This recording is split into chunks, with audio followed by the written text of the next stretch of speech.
Ito ang buhay Kristiyano ngayon. Babasahin natin at pag-aaralan ang ika-11 na kabanata ng Mateo. Basahin natin ang turo ni Jesus tungkol sa paghihiwalay. Pagkatapos ipangaral ni Jesus ang mga bagay na ito, umalis siya sa Galilea at pumunta sa lalawigan ng Judea, sa kabila ng ilog na Jordan. Maraming tao ang sumunod sa kanya at pinagaling niya sila sa kanilang mga sakit. May mga Pariseyong pumunta sa kanya para hanapan siya ng butas. Kaya nagtanong sila, pinahihintulutan ba ng kautusan na hiwalayan ng lalaki ang asawa niya sa kahit anong dahilan? Sumagot si Jesus, hindi ba ninyo nabasa sa kasulatan na sa simula pa lang nang likhain ng Diyos ang mundo, ginawa niya ang tao na lalaki at babae. Dahil dito, iiwan ng lalaki ang kanyang ama at ina at magsasama sila ng kanyang asawa. At silang dalawa ay magiging isa. Hindi na sila dalawa, kundi iisa na lamang. Kaya hindi dapat paghiwalayin ng tao ang pinagsama ng Diyos. Nagtanong uli ang mga Pariseyo, pero bakit sinabi ni Moises na pwedeng hiwalayan ng lalaki ang asawa niya basta't bigyan lang niya ito ng kasulatan ng paghihiwalay? Ang kasal sa pagitan ng lalaki at babae ay hinahalintulad ng salita ng Diyos sa relasyon ni Jesus at ng kanyang iglesia. Si Jesus ay nagmamahal, nagsisilbi, nagpapatawad, umiintindi, at sa huli ay namatay para sa kanyang iglesia. Ito rin ang dapat na pamantayan ng kasal sa pagitan ng lalaki at babae. Kapag pinasok natin ang kasal, ito ay isang banal na pangako sa mata ng Diyos. Ialay natin ang ating buhay para sa ating asawa, katulad ni Jesus. Ipakita natin ang pagmamahal at pagkalinga at pagsasantabi ng sarili para sa ating asawa tulad ni Jesus. Ang nakakalungkot ay hindi natin naiintindihan kung ano ang ibig sabihin nito sa kasalukuyan.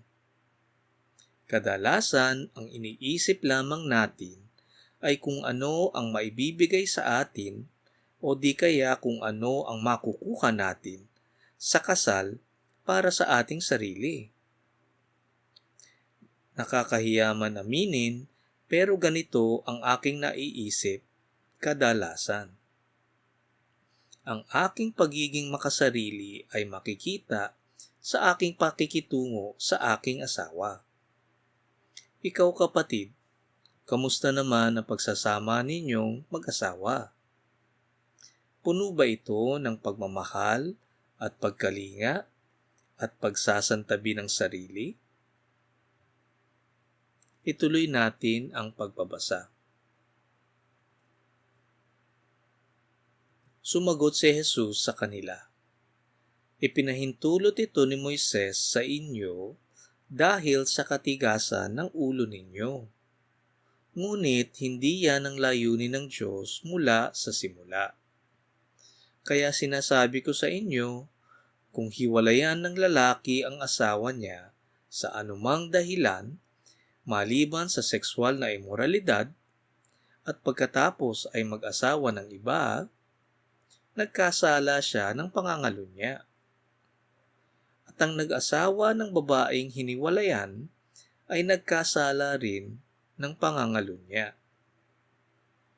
Sinabi ng mga tagasunod ni Jesus, kung ganyan po pala ang panuntunan ng pag-aasawa, mabuti pang wag na lang mag-asawa. Sumagot si Jesus, hindi matatanggap ng lahat ang turong ito, maliban na lang sa mga taong pinagkalooban nito. May iba't ibang dahilan kung bakit ang ilan ay hindi nag-aasawa. May iba na ipinanganak na sadyang baog. Ang iba ay hindi nakakapag-asawa dahil sinadyang kapunin. At may iba naman ay ayaw mag-asawa dahil sa pagpapahalaga nila sa kaharian ng Diyos. Kung kaya ng sino man na hindi mag-asawa, wag na siyang mag-asawa. Tinuturo ni Jesus dito na ang paghihiwalay ng mag-asawa ay hindi kalooban ng Diyos. Pumayag lamang si Moises sa paghihiwalay dahil sa katigasan ng puso ng mga tao. Ganun pa man, sinasabi dito ni Jesus na kung ang lalaki o ang babaeng hiwalay ay nag-asawa ng iba, pareho silang nangangalunya.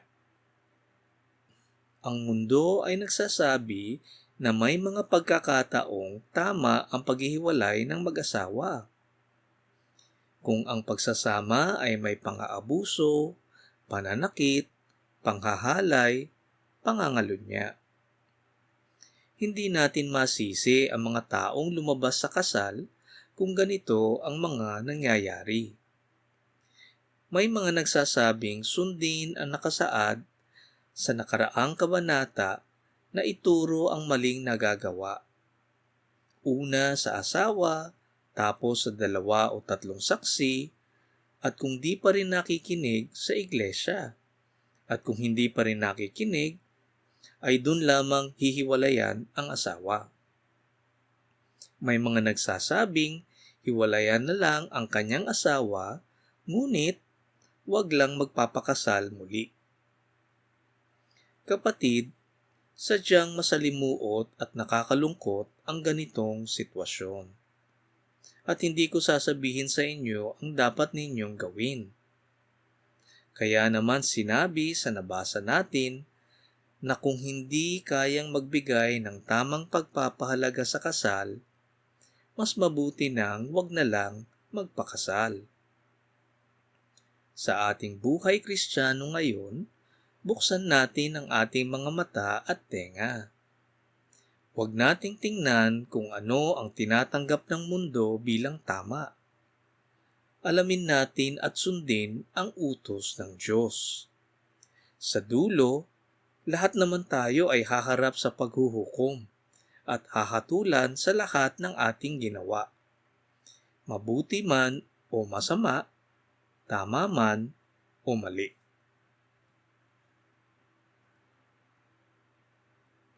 Basahin natin. Pinagpala ni Jesus ang maliliit na bata. May mga taong nagdala ng maliliit na bata kay Jesus upang ipatong niya sa mga ito ang kanyang kamay at ipanalangin. Pero sinaway sila ng mga tagasunod ni Jesus. Sinabi ni Jesus sa mga tagasunod niya, "Hayaan ninyong lumapit sa akin ang mga bata. Huwag ninyo silang pigilan, dahil ang mga katulad nila ay kabilang sa kaharian ng Diyos." Ipinatong nga niya ang kanyang kamay sa mga bata at pinagpala niya sila. At pagkatapos nito ay umalis siya. Napag-aralan natin na hinahalin tulad ni Jesus ang mga pinakadakila sa kaharian ng Diyos ay ang mga bata. At dito ipinapakita ni Jesus na ang mga bata ay ang mga taong nagpapakumbaba at nagsisisi at naghahanap ng kapatawaran sa kanilang mga kasalanan. Sinabihan ni Jesus ang kanyang mga tagasunod na huwag silang pipigilan, bagkus ay tanggapin ito ng malugod. Ang mga taong nagpapakumbaba, nagsisisi, at naghahanap ng kapatawaran ay siyang lumalapit kay Jesus. Sa ating buhay Kristiyano ngayon, may mga panahon na para bang nahihiya tayo lumapit kay Jesus. Dahil siguro may kasalanan tayong nagawa. At minsan, naiisip nating di na tayo mapapatawad sa lalim ng ating kasalanan. Ito ay maling pag-iisip, kapatid. Katulad ng mga bata, hindi nila iniisip ang ganon. Ang alam lamang nila ay kapag lumapit sila kay Jesus, tatanggapin sila ng malugod. Lumapit lamang tayo sa Kanya ng buong pagsisisi at buong pagpapakumbaba at tayo ay mabibigyan ng kapatawaran. Ganito ang puso ng isang bata. Basahin natin. Ang lalaking mayaman. May isang lalaki naman na lumapit kay Jesus at nagtanong, "Guro, ano po ba ang mabuti kong gawin upang magkaroon ng buhay na walang hanggan?" Sumagot si Jesus, "Bakit tinatanong mo sa akin kung ano ang mabuti? Isa lang ang mabuti at walang iba kundi ang Diyos. Kung gusto mong magkaroon ng buhay na walang hanggan, sundin mo ang mga utos." "Alin po sa mga ito?" tanong ng lalaki. Sumagot si Jesus, "Huwag kang papatay, huwag kang mangangalunya, huwag kang magnanakaw, huwag kang sasaksi ng kasinungalingan. Igalang mo ang iyong ama at ina, at mahalin mo ang kapwa mo tulad ng pagmamahal mo sa iyong sarili." Sinabi ng binata, "Sinusunod ko po ang lahat ng yan. Ano pa po ba ang kulang sa akin?" Sumagot si Jesus, "Kung nais mong maging ganap sa harap ng Diyos, umuwi ka at ipagbili ang iyong mga ari-arian, at ipamigay mo ang pera sa mga mahihirap, at magkakaroon ka ng kayamanan sa langit. Pagkatapos, bumalik ka at sumunod sa akin." Ituloy natin. Nang marinig yun ng binata, umalis siyang malungkot dahil napakayaman niya. Kaya sinabi ni Jesus sa mga tagasunod niya, "Sinasabi ko sa inyo ang totoo. Napakahirap para sa isang mayaman ang mapabilang sa kaharian ng Diyos. Mas madali pang makapasok ang kamelyo sa butas ng karayom kaysa sa mapabilang ang isang mayaman sa kaharian ng Diyos." Nabigla ang mga tagasunod nang marinig nila ito, kaya nagtanong sila, "Kung ganoon po, sino lang ang maliligtas?" Tiningnan sila ni Jesus at sinabi, "Imposible ito sa tao, pero sa Diyos, ang lahat ay posible." Tinuturuan tayo ni Jesus dito kung paano tayo makakapasok sa kaharian ng Diyos. Napag-aralan natin na mali ang turo ng mga Pariseyo na ang buhay na walang hanggan ay makakamit sa pagsunod sa mga tradisyon at mga kautusan. Ang lalaking kausap ni Jesus ay nagsasabi na kanyang sinusunod ang tradisyon at kautusan sa kanyang buhay. At ang patukoy pa niya ay sa kanyang pagiging deboto, karapat-dapat lamang na siya ay mapabilang sa kaharian ng Diyos. At dito ay ipinakita ni Jesus kung ano ang nasa puso ng lalaking mayaman nang hingin ni Jesus na ipamigay ang kanyang kayamanan. Nang ito ay hindi magawa ng mayamang lalaki, nakita natin kung ano ang hindi niya kayang talikuran para sa kaharian ng Diyos. Naaalala mo ba, kapatid, ang tanong kung sino ang ating pinagsisilbihan sa buhay, kung Diyos ba o kayamanan? Dito pinapakita sa atin ang isang taong pinagsisilbihan ang kayamanan. Tulad ng mayamang lalaki, marami sa atin ang nag-iisip na tayo ay mabait na tao, na hindi naman tayo mamamatay tao, di naman tayo nangangalunya. Naaalala mo ba, kapatid, ng ituro ni Jesus na magalit lang tayo sa ating kapwa ay parang pumatay na rin tayo? na tumingin lang tayo ng may pagnanasa, ay parang nangalunya na rin tayo? Ang kasalanan, malaki man o maliit, ay may iisang kaparusahan, kamatayan sa apoy na di namamatay. Walang mabait na tao, kapatid. Ang mabait ay siyang sumusunod sa kabuuan ng kautusan. At bukod tanging si Jesus lamang ang nakagawa nito. Tandaan natin ito. Sinabi ni Jesus, "Ako ang daan, ang katotohanan at ang buhay. Walang makakarating sa Ama kung hindi sa pamamagitan ko." Hindi nagliligtas ang mabubuting gawa. Ngunit tandaan natin na kung tayo ay totoong maniniwala sa Kanya, susunod at susunod dito ang mga mabubuting gawa. Ito ang ebidensya ng ating paniniwala. Pag-isipan natin ito, kapatid.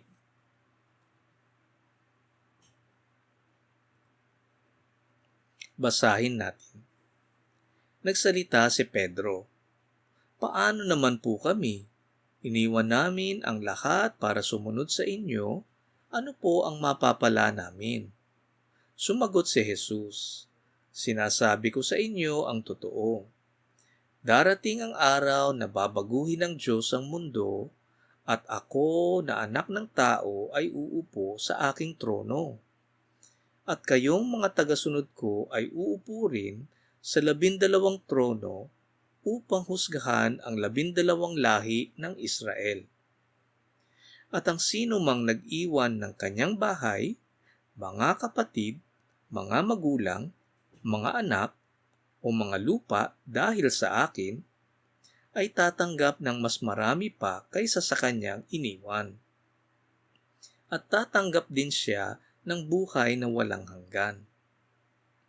Maraming dakila ngayon na magiging hamak at maraming hamak ngayon na magiging dakila.